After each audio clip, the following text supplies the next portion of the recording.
देशातील दुसऱ्या नंबरची सगळ्यात कठीण परीक्षा असलेल्या नीट परीक्षेत घोटाळा झाल्याचे समोर येते। ही परीक्षा रद्द करण्याची मागणी केली जाते। वैद्यकीय पदवी अभ्यासक्रमाच्या प्रवेशाकरिता घेण्यात आलेल्या नीट सामायिक प्रवेश परीक्षेचा निकाल जाहीर होताच देशभर वाद निर्माण झाला। 2023 मध्ये केवळ 2 विद्यार्थ्यांना 720 पैकी 720 गुण मिळाले। यंदा त्यात भर पडून तब्बल 67 विद्यार्थ्यांना पैकीच्या पैकी गुण मिळाले आहेत। तसेच कट ऑफ मध्ये प्रचंड वाढ झाली आहे।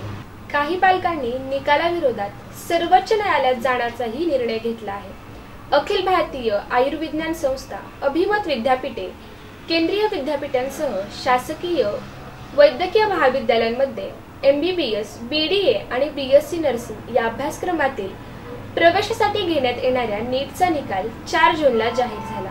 यात देशभरातून सुमारे 24 लाख विद्यार्थ्यांनी परीक्षा दिली होती। त्यापैकी 5,47,036 विद्यार्थी आणि 7,69,222 विद्यार्थिनी वैद्यकीय प्रवेशासाठी पात्र ठरल्या। यातील खुल्या गटातून 3,33,932 देशातील वैद्यकीय पदवी अभ्यासक्रमाच्या शासकीय आणि खासगी मिळून 549 महाविद्यालयांच्या 78,033 जागांसाठी प्रवेश दिला जातो। मात्र उत्तीर्ण होणाऱ्यांची संख्या 13,16,268 इतकी आहे। यात मागील वर्षीच्या तुलनेत 1,70,000 वाढ झाली आहे। 720 ते 650 पर्यंत गुण मिळवणाऱ्यांच्या संख्येत 4 पट वाढ झाली आहे। परिणामी यंदा खुल्या गटाच्या कट ऑफ मध्ये 720 पैकी 137 वरून 720 पैकी 164 इतकी वाढ झाली आहे। त्यात मिळालेल्या गुणांच्या तुलनेत देण्यात आलेल्या रँक मध्ये मोठा फरक आहे।